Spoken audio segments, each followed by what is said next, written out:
आपने इतने दिनों तक धरना प्रदर्शन किया अंबिका जी के साथ, इसका क्या रिजल्ट निकला? देखिए, ये सरकार अंधी बहरी है। हाँ। ये सरकार सुनने वाली नहीं।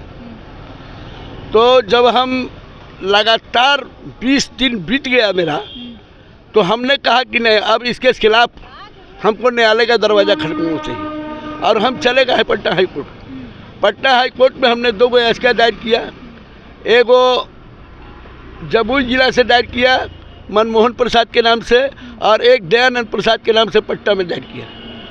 ये दोनों याचिका स्वीकार हो गया पटना हाई कोर्ट में। जब पटना हाई कोर्ट में स्वीकार हो गया, तब इन लोगों को एक विभाग को एक नोटिस दिया गया कि आखिर इतने दिन से ये लोग कार्यक्रम कर रहे हैं, अनशन पर बैठे हुए हैं, मानवता का आप लोग शर्मसार कर रहे हैं, अभी तक आप लोगों ने पूछने का काम नहीं किया, जानने का काम नहीं किया। क्यों ना आप पर जैसे कि मर्यादा हनन करने पर आप पर मुकदमा किया जाए, क्योंकि लोकतंत्र का आपने हत्या किया है। इतने नेता मिलने आए, मंत्री मिलने आपसे आए, विपक्ष के भी सत्ता पक्ष के भी, क्या फायदा हुआ इसका? तो मैं तो कहा कि सरकार के मंत्री भी आए थे, हमने पक्ष में 30 में विधायक भी आए थे, माले से भी आए थे, मतलब विपक्ष के सारे लोग आए थे, और एक प्रेम कुमार PhD मंत्री जो है सरकार का, बिहार सरकार का, वो भी आए थे। सदन में भी बात उठी आप लोगों की? फलाफल कुछ नहीं निकला।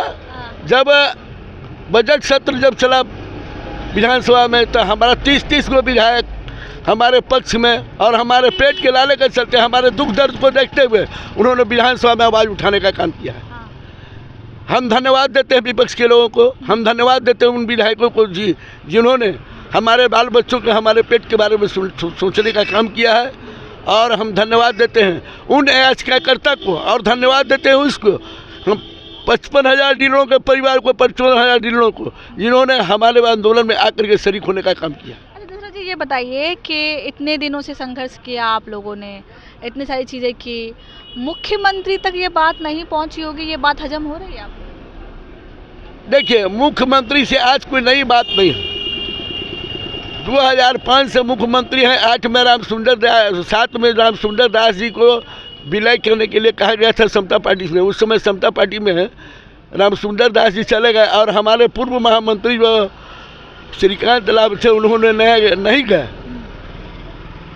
उनके विलय में, और वो चंद्रशेखर जी के पार्टी में रह गए, पूर्व प्रधानमंत्री चंद्रशेखर जी के पार्टी में।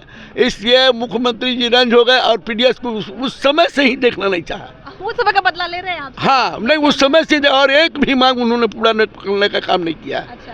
हाँ, मैं इस बात को बताना चाहता हूँ। अभी तो मुख्यमंत्री जी के बारे में क्या कहना है, खैर विकास पुरुष तो है, इसमें कहीं बेईमानी नहीं किया जा सकता है, कहीं बेईमानी नहीं किया जा सकता, लेकिन हम लोगों को काम नहीं किया है, इसके लिए बेईमानी कहा जा सकता है। आपकी हकमारी की गई? हमारी हकमारी की गई, इसलिए बेईमानी कहा जा सकता है इस सरकार को, इस विभाग को, सचिव को, इस विभाग को, मंत्री को। तब जब दायर किया गया, तो 23 मार्च को उसका डेट दिया गया। 23 मार्च में सरकार ने हलफनामा दायर नहीं किया था। जब हलफनामा दायर नहीं किया, तो सरकार को नोटिस किया गया। सरकार को जब नोटिस किया गया, तब अनल फनल में 26 मार्च को डेट पड़ा। 26 मार्च को जब डेट पड़ा, अनल फनल में इन्होंने हलफनामा दायर किया एक केस का, और एक केस के नहीं किया, जिसके चलते मैंने जिला अधिकारियों को भी शो कॉज किया। अच्छा।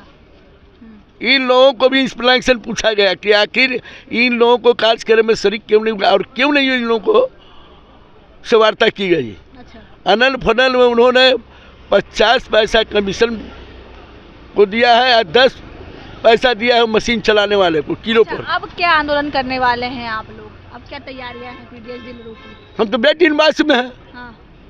हमको जब दे देगा, तो हम अभी भी कह रहे हैं कि कमीशन में दम नहीं है, 30,000 से कम नहीं। कि मार्च से जो है फिर से आंदोलन हम तो कह रहे हैं कि कमीशन में दम नहीं है, 30,000 से कम नहीं।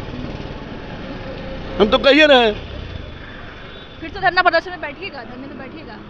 जब हम 24 तारीख के निर्णय में यह कह दिया कि हमारा भर अप्रैल कुछ न कुछ कार्यक्रम जिला से लेकर के, प्रखंड से लेकर के, अनुमंडल से लेकर के राज्य तक कार्यक्रम होता रहेगा, और हम पुनः अप्रैल में हम बिहार का चक्का जाम करने का काम करेंगे। इस पर PDS औकात दिखा देगी, ये चुनाव नहीं, चुनौती के रूप में स्वीकार करेगा। अप्रैल में आप लोग चक्का जाम कीजिएगा, PDS डीलर जितने हैं? हम तो कह दिया कि अप्रैल तक बैटिंग बाद में करेंगे, अपना कार्यक्रम करके जगाने का काम करेंगे। हाँ। हम एक एक अनुमंडल और प्रखंड में जाने का काम करेंगे, एक एक डीलर के परिवार को, डीलर को जगाने का काम करेंगे और पटना को नाकाबंदी करने का काम करेंगे। एक बार हम लोग कुछ दिन पहले पीडीएस डीलर से बात कर रहे थे, तो उन्होंने कहा कि हमारी जो तनख्वाह है, जो हमें पैसा मिलता है, वो मनरेगा मजदूर से भी कम है, हमारी स्थिति उससे भी ज़्यादा बदतर हो गई है। हम तो कह तो दिया कि जो मजदूर का मजदूरी जो है, न्यूनतम मजदूरी जिसको कहते हैं, वो भी हमको नहीं देता है। रिक्शा ठेला वाला तक भी हमको नहीं देता है, टेम्पो वाला का भी कमाई नहीं है। हम मैं चलाता डंका का चोपड़ा पासवान कहता है हिसाब जोड़ के तुम हमको दे दो, हिसाब जोड़ के न्यूनतम मजदूरी तुम 2 आदमी को दो, एक नॉमिनी को, एक हमको। लेकिन इस बेईमानी करते हो, तुम्हारा भी बाल बच्चा काम नहीं आएगा, ये दिल से शराब है। क्योंकि हम लोगों तक का अनाज पहुँचाने का काम करते हैं, हम लोगों का पेट भरने का काम करते हैं, हम भूखे को खाना खिलाने का काम करते हैं। हम लोग शायद 30 बार भी है, ऐसा बात नहीं है। और यह विधायक लोगों को हम जिसको धन्यवाद देते हैं। मैं इन लोगों को क्षेत्र में जय जयकार कर दूंगा। मेरा नाम दशरथ पासवान है। हम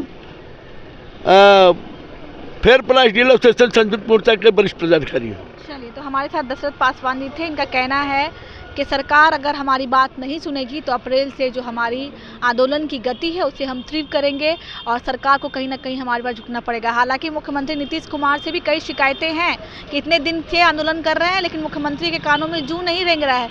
क्या बात है, मुख्यमंत्री जी क्यों नहीं सुन रहे हैं? ये सवाल बार बार जो है इनसे किया जा रहा है। हालांकि बात करें पीडीएस डीलर की, तो जनवरी से ही हम आपको दिखा रहे हैं कि अंबिका जो यादव है वो बैठे हुए थे अनशन पे। उन्होंने अनशन किया, लेकिन अनशन इस बात पे तुड़वाया गया था कि आपकी बात सुनी जाएगी। लेकिन ये कहा जा रहा था कि जैसे सत्र शुरू होगा तो कहीं ना कहीं इनकी जो मांगे हैं उन पर ध्यान दिया जाएगा, पूरा किया जाएगा। लेकिन सदन में बात तो उठी, लेकिन जो बात वाजिब होनी चाहिए थी वो नहीं हुई। कई पीडीएस डीलरों का कहना है कि हमारी जो स्थिति है, वर्तमान स्थिति, वो मनरेगा मजदूरों से भी ज़्यादा ख़राब हो गई है। सरकार ने हमारी स्थिति जो है वो बदतर कर दी है। हम लगातार आपको दिखा रहे हैं कि पीडीएस डीलरों की क्या कहना है। बाकी अगर आप हमारी कोशिशों को पसंद कर रहे हैं तो कमेंट के ज़रिए हमें ज़रूर बताइएगा। तब तक के लिए बहुत बहुत धन्यवाद।